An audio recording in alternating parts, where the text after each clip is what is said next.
We appreciate everyone who's sent some questions our way. The first one submitted was from Sherry Ann. Sherry Ann asks, which one is good for sleeves or leggings? And that's a very good question.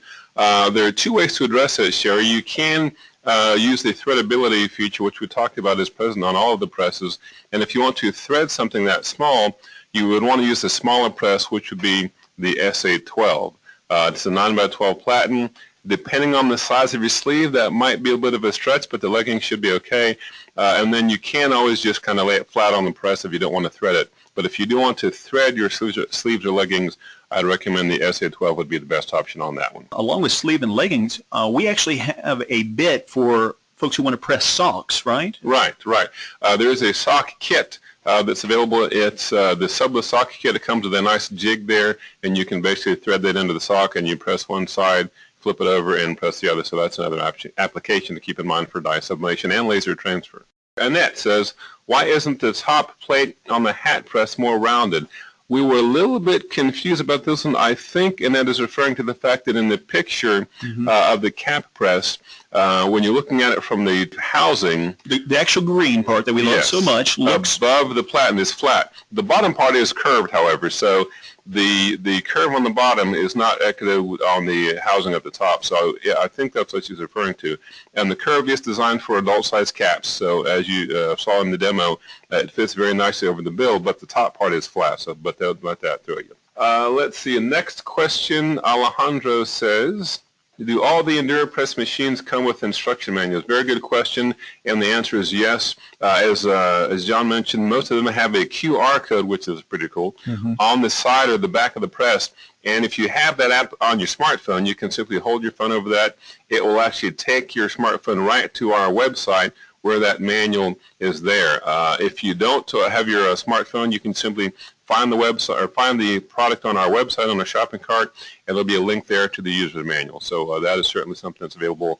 And the SD20 was just updated to include the information on the bed leveling option. And as far as the adjustments and how to work a heat press, the answer I always hear is, these things are easy. Heat presses, there's not much to them. Well, if you've never done it before, I'm right there with Alejandro. I want to know, okay, but how do I make those adjustments? Temperature, heat, but then there's that other one. There's that pressure that we have to adjust to. And you had a question kind of concerning the pressure, correct? Yes, actually, that's the next one on the list. Bob Hoyle submitted the question. He says, and this is a great question, how do you know the pressure setting on the SD20? And this actually would apply to all of them, because one of the features that we don't have on this one is some kind of a visual display or a graph or a numeric indicator of what the pressure setting is. And this is not unusual. Most heat presses don't. You have to kind of go by feel. There are light, medium, and heavy settings for most applications. Light is where it takes very minimal force to close the press. Now, sometimes people will do this by accident, and they won't know that you need to increase the pressure, which we've kind of harped on now. But if it takes minimal effort to close it, then that would be considered light.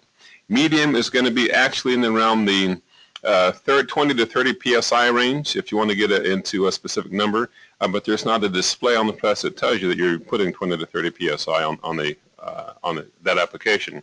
And then heavy is going to be in the 40 to 60 psi range, but there's not a readout. So if it's very difficult for you to close the press, then you're in the heavier firm range, and there aren't a whole lot of applications that require that. But on the laser transfer, when you're doing that second step where you're putting the toner into the shirt, those two require firm pressure, but it's something you just have to kind of get a feel for.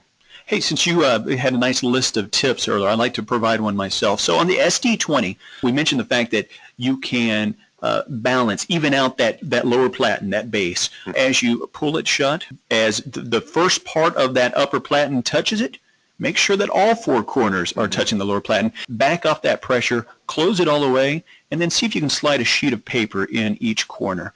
If it's so snug in 3 of the corners except for that one corner, well, then you have a balance issue, and so we can adjust that below the platen and even it out. Bob also asked, can you use standard heat transfer vinyl on mugs? That's a great question. There are really 2 ways to decorate mugs. One is with heat transfer and sublimation or laser paper, and the other is just with vinyl. But if you're using standard vinyl, like EnduraGloss or OricHouse 651, that is not a heat transfer application. You just apply it just like you would on any other substrate without any heat. But if you're using dye sublimation, or laser transfer, you want to apply dye ink or toner, that's going to require a heat press. But if you're just using Oracal vinyl, you do not want to put that in your mug press because that's going to be a bit of a mess. So no to that question.